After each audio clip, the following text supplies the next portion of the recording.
Now, one of the things that really makes this show unique are the special effects. They're actually very realistic, and the audiences absolutely love it. I'm Sabrina Rodriguez in Stockton at the intersection of El Dorado and Grove, and you know how I know that?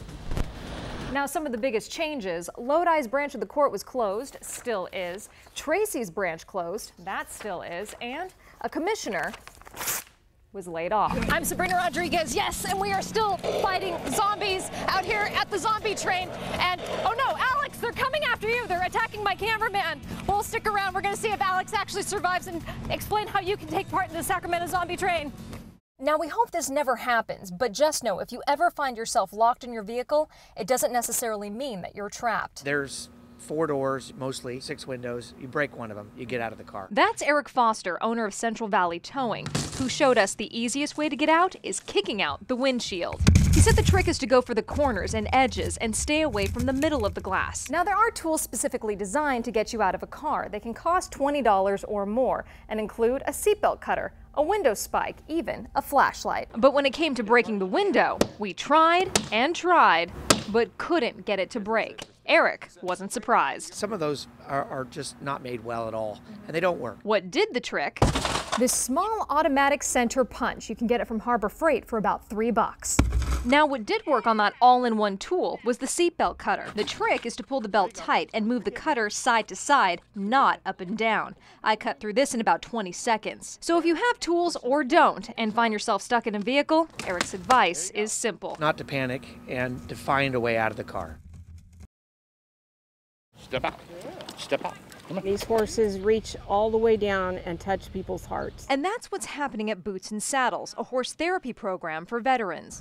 Gary Hall is one of those vets. He was a Marine during Vietnam and now lives with PTSD. His horse Marylegs has made a difference. She's calming me down. My dreams are getting easier. This is true now.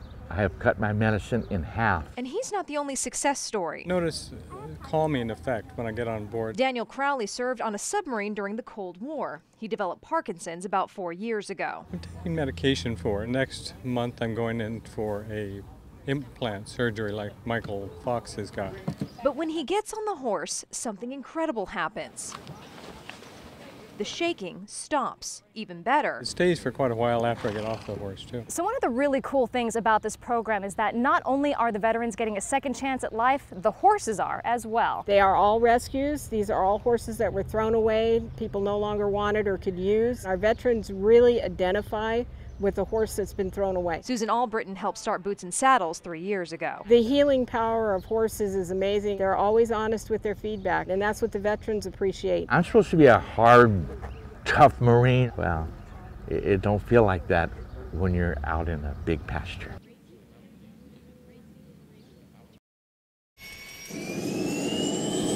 I've had a passion for flying since I was 5 years old. My dad was in the Air Force. I never dreamt of any other career path other than flying. But Randy Howell has taken that love to a whole new level. I'm the owner of the Patriots Jet Team. We fly 6 jets with 6 pilots. And each is a volunteer, and that's not all that makes them unique.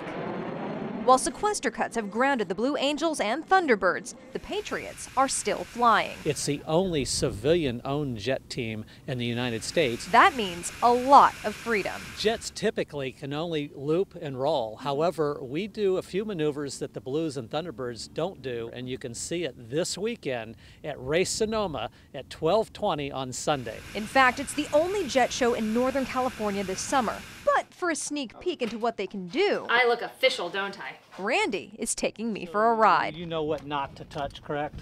Nothing. Yeah. Which isn't entirely true. At one point, I did get to steer the plane. So you've got the jet. All right. Oh, boy.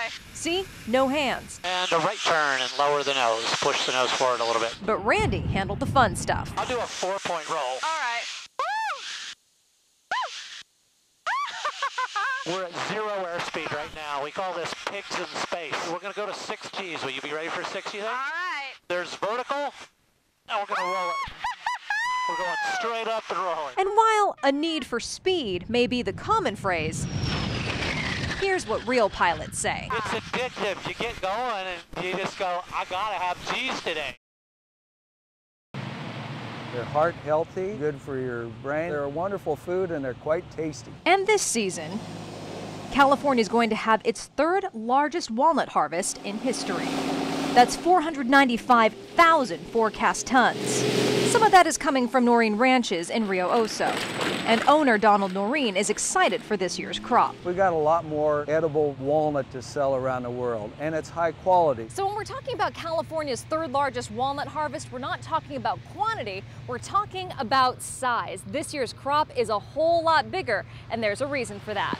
A lot of rainfall in November, December of 2012 filled up our soil profile with water. We had a warm, dry spring, allowed the trees to grow to their maximum capability. That size and taste translates to money for the region. They go worldwide. China, Korea, Japan, Germany, Spain, Italy buys an awful lot of walnuts, and about 40 to 45% of them stay here. With the demand that we have, that tends to raise prices. Overall, we're anticipating very good returns. But first, they have to get through the harvest. We started harvesting walnuts on September 8th, and I would anticipate finishing by the 1st of November, weather allowing. In this box is Thanksgiving dinner.